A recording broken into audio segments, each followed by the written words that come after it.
I do like being right. Ask my ex-husband. Happens every time. Welcome back to the Boris Dirk podcast. Tonight, it is a solo episode. Drew is unable to attend, but though I am unable to physically perform basketball, I am always physically able to talk basketball. So I wanted to quickly check in about a historic Game 7 between Sacramento and Golden State, and then the two other Game 1s from round 2 that we saw this weekend. But there's no place we can start besides Steph Curry's 50-point masterpiece in Game 7 of Kings Warriors. I think big picture perspective, where, to start from a bird's eye view, I immediately started thinking about what are the best games of Steph Curry's career and where does this rank among them. From a volume perspective, this is the most he's ever scored in a postseason game. So that automatically vaults it pretty high up the list. And then when you factor in the fact that it was in a Game 7 on the road, in a performance that if they had lost this game may have led to the end of their team as we knew it, that has to count for something from a narrative and big picture perspective. And then when you factor in the fact that no one else in the team from an offensive standpoint really had it going, that just adds even more to it. Clay had a horrible shooting night. He was 1 of 10 at one point. Poole didn't have anything going, and Coach Kerr kind of went away from him in the second half. Wiggins was able to get some things going defensively, but offensively, he was missing layups. He was missing threes. Steph was really the only one who had it going, and as a result, he took 38 shots, which it kind of reminds me of that Kawhi Leonard performance in Game 7 against the Sixers a few years ago, where he knew he was going to have to take upwards of 35 shots for them to win the game. That was the best offensive option, and he went out and did it. Unlike that one, it didn't come down to a last-second shot that bounced 5 times on the rim. The Warriors were able to extend the lead in large part due to their defense. And on that end, you have to start with the front court. Wiggins, Looney, and Draymond. Going into this game, I thought the Warriors would have to get back to their normal starting lineup that they'd played so much throughout the season with Curry, Clay, Andrew Wiggins, Draymond Green, and Kevon Looney. And for the past few games of the series, they'd started with Draymond on the bench. And I thought, that lineup had the best net rating in the NBA of any 5-man lineup throughout the season. It seemed like in a do or die situation, they had to go back to it. And that's exactly what Steve Kerr did, starting with that lineup. And really their defense was on point early and throughout the game. Sabonis had it going in the first half, but by the second half, Looney and Draymond were really able to bother him. And I think they really started to get into Sabonis's head with giving him the sort of leave him open treatment, the Andre Roberson treatment, just from the elbow, from the top of the key, they would let him shoot no matter what. And as the game went on, the Warriors defense tightened and the Kings weren't able to match particularly Steph's output. On the Kings side, I thought Fox and Monk, they were really so impressive this whole series, and tonight they just didn't have it going as much. Fox was trying, but I think you could tell that finger was bothering him throughout the game. He was mishandling the ball on some plays. And this was the first real game. Game sevens are different. And when Fox and all the Sacramento Kings were in this environment, I think the atmosphere was crazy. The cowbells were popping. I don't know why every arena in the NBA doesn't have cowbells, because you could hear the din through the TV. But I just thought the Kings in the first half, they were able to answer all the punches, but in the second half, the Warriors kind of championship medal shone through, and every deep three that Steph would hit, you could just feel the air gradually get sucked out of the building. In the first half, the Kings were throwing the ball. The ball was really popping around the half court for them. I thought they got a lot of high quality looks. I thought in general, the shots they were getting in the first half were better than the shots that Golden State was getting. But that's the difference when you have a superstar player, is he can make those tough shots. He can survive and thrive on a tough shot diet compared to, most players who need space and flow in the offense to really get going. But all that said, as far as where this game ranks among Steph's best, I think Game 4 of the 2022 Finals against the Celtics probably still has the top spot just because it was down 2-1 in a final series on the road in Boston against the best defense in the NBA last year. And he just put the whole Warriors team on his back and was able to tie it up at 2-2 going back to Golden State. And if they had lost that game, they probably wouldn't have won the finals, going down 3-1 and having to win 3 in a row against that Boston team. So I'd probably put that one at the top, just degree of difficulty wise. Today, I think, is up there. I think the top 3 of his games are that Boston one, his 50 today, and then his game 6 against the Rockets a few years ago, the game after KD got hurt and Steph had 0 points in the first half, I believe, and then 30 in the second half to knock out Houston in what may have been their best chance to get to the finals in those Harden Chris Paul years. So yeah, that's about it. The Warriors are moving on to the second round to play against the Lakers. That's going to be an incredible series. I know Drew and I are going to preview that early this week, just to get the chance to see Steph and LeBron again is awesome. And in the second round of the playoffs, no less, may set records for viewership in the second round of an NBA playoffs. And the last thing I want to say about Steph is just he just continues to get better. Like the amount of strength that he's added to his frame, and everyone talks about this, but if you go back and watch some of those highlights from the 2015, 2016 finals, he just looks physically, he's so much different. And now with that added strength he has, he's getting a ton of rebounds. He was getting contested rebounds.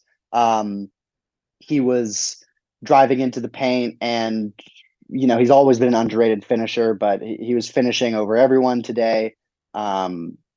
He's just, what more can you say? And with, as much as I hate to say it because I love Giannis, but if Steph leads this Warriors team on another run to the finals, it's going to be hard to deny that he's the best player in the NBA. I'm not quite ready to go there yet. I have to see how the rest of this playoffs plays out, but it's definitely on the table. It's definitely on the table.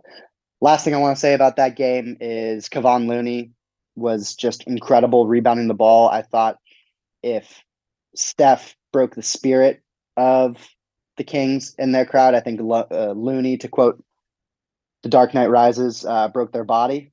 He had over 20 rebounds. He was, every time there was a ball up in the air that it was like a 50-50 ball between Sabonis and Looney, it seemed like Looney was getting it 9 times out of 10 or 8 times out of 10. Wiggins was helpful there too, but Looney just put in a rebounding performance for the ages, and he deserves a shout out. And he's going to have his hands full next series with Anthony Davis. I'm very curious to see how that goes. All right, moving on to the other game today, Miami, New York. I'm going to try to be as objective as possible with this one as a Knicks fan.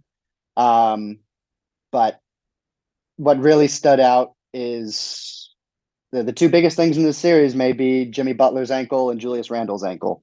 Jimmy Butler rolled his ankle towards the end of the game. He really wasn't moving very well after it. I thought the Knicks should have gone after him on defense a little bit more to try to test that ankle, but they didn't really. And just going to have to see how it responds over the next few days because it looked like he rolled it pretty bad. On the Knicks side, they're going to need Julius Randle to win this series, I think. They don't necessarily need him back by game 2, but I think by game 3, if Julius Randle's not back, it's going to be tough for the Knicks to win this series. The Heat strategy right now is just to throw a ton of bodies at Brunson. I was curious to see when they would put Jimmy Butler on him. And on the opening possession, they had him on him. And throughout the game, Butler would be on him periodically. But then they also tried some Caleb Martin on him. He got a lot of look. And whenever Brunson was getting into the paint, he was seeing multiple bodies. It was Martin and then Bam shading over to him, Kevin Love shading over to him. And the Heat were just daring the rest of the Knicks to be able to beat them from the outside, whether that was Obi Toppin, Josh Hart, RJ Barrett. And while RJ Barrett did have a great game driving to the hoop, particularly in the first half, he cooled off in the second half. And I thought his decision-making also got worse in the second half. But every time Brunson got into the lane, he saw a ton of bodies and he wasn't really able to get comfortable. One-on-one, he was able to get by anyone who wasn't named Jimmy Butler, but if Julius Randle's not in the game, the Heat have kind of impunity to help off of everyone and really just focus all the defensive attention on Brunson. And either the Knicks need Julius Randle or they need someone else on the team to be able to loosen that up for him. Because no one, I mean, the Knicks were, I think they shot 20% from three today. They were in the 20s from three, which isn't going to be enough. And then on the other end, the Knicks aren't going to win if they lose or if they're shooting the same number of shots as the Heat or any playoff opponent for that matter. They're not going to win the game. They have to consistently and by a decent margin win the possession battle. They have to get significantly more rebounds than the other team. They have to avoid turning the ball over. And today, I think the Knicks and the Heat took roughly the same number of shots. If they want to win, they're going to have to particularly limit their own turnovers and then also try to crash the offensive glass a little bit more. And that's an area where I also think that Julius Randle's presence would help. On the Heat side, Jimmy honestly had a game where it was kind of like a regular season Jimmy game. He kind of just scored in the flow of the game off of cuts, a few pull-up jumpers and kind of tough shots, but mostly off of cutting, some putbacks in transition. There was a sequence in the third quarter where Kevin Love threw him a few outlets in a row, and that really kind of broke the game open, and the Knicks weren't able to get it back from there. But, the Heat were able to win without him having sort of a transcendent game, and I think that should definitely concern the Knicks a little bit. And then the other key player for the Heat was Kyle Lowry. Him and Gabe Vincent both, but Kyle Lowry, it felt like through the first three quarters when the Knicks had the lead, every time that they would be on the verge of, a fast break to extend the lead from 10 to 12 and really get the building into it, or, an offensive rebound, he would just get his hand in and get a little strip, get a block, pick up a charge. There was a possession late in the game where Mitchell Robinson got the rebound. The Knicks were down 3 and they were getting ready to push, and he brought the ball down and Kyle Lowry stole it from him. And the Heat got a bucket out of that, and the Knicks never really had a shot after that play. It was a pretty vintage Kyle Lowry game. As a Knicks fan, I would qualify him as a pest. But I'm sure, it was objectively, it was cool to see that guys like him and Kevin Love are still able to contribute to winning basketball at this stage of their careers. As a Knicks fan, it's really frustrating to lose to Miami because you see all these guys who you don't think should still be having this much impact at this stage in their careers, whether they're guys who seem a little over the hill, like Kyle Lowry and Kevin Love, or they're guys who just seem like if they weren't sprinkled with the Eric Spoelstra sort of magic dust, they wouldn't be the players that they are, whether that's Gabe Vincent or, Duncan Robinson, Max Strus. And, don't get me wrong, those guys are good players, but it just seems like something about Miami. They're really good at developing these unknown guys into real players. So going forward in that series, I think the Knicks are going to come out really motivated in game 2. That's pretty much a must-win game for them. If they go down 0-2 going to Miami, that's going to be a really difficult hole to climb out of. I think they can. They've got to shoot a little bit better. They've got to crash the rebounds a little bit more. Another concerning thing coming out of the game is Mitchell Robinson. Seems like he got pretty banged up over the course of the game. So they're going to have to see how he progresses over the next few days. But yeah, it's going to be a long, tough, drag it out series. Both these teams are super physical. The Knicks aren't going to be able to bully Miami mentally like they did the Cavs. But they do still, particularly if Randle comes back, they do still have a decided size advantage that they should be able to profit off of. All right, and finally, I want to talk about game 1 of Suns Nuggets, which almost looked like a completely different sport from Miami, New York the next day.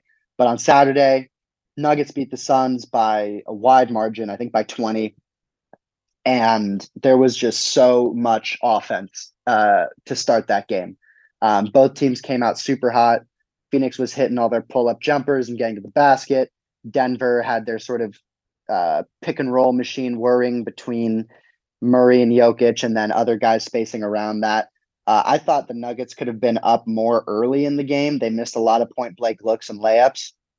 But as the game went on, they were really able to wear Phoenix down defensively. And their offense really just has no holes in it. Like you have the Jokic Murray pick and roll.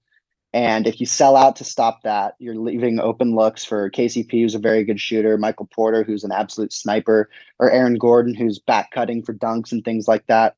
And if you let them play 2-on-2 in the Jokic Murray pick and roll, those guys are going to go off. Murray had a great game. He was hitting all of his little 1-foot jumpers, his mid-range fadeaways, and Jokic didn't even have to score that much.